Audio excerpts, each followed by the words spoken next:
Anchoring कर रहे sir का मुझे नाम तो मालूम नहीं, लेकिन बहुत शुक्रिया। यहां पर मैं सिर्फ 3 बातें कहना चाहूंगा।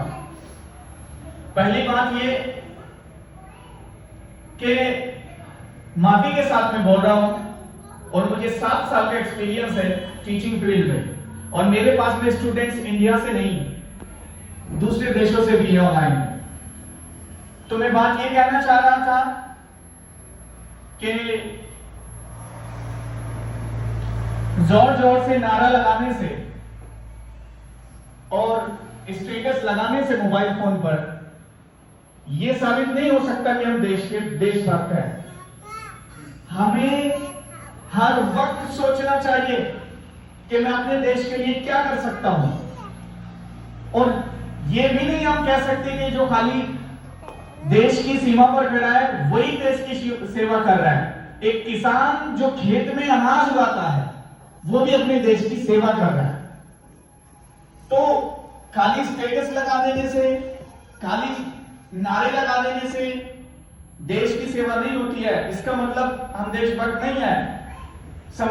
समझने की कोशिश करें मैं क्या कहना चाह रहा हूं। हमें अपने दिल से प्यार करना चाहिए। एक एग्जांपल देता हूं आपको और बात को खत्म करता हूं।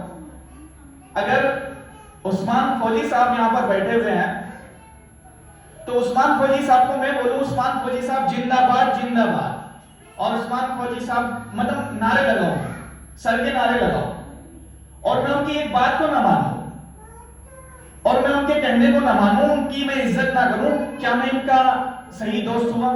क्या मैंने इनको माना? नहीं माना। वजह यहीं पर है, हम अंबेडकर जी को मानते हैं, हम गांधी जी को मानते हैं, लेकिन उनकी नहीं मानते।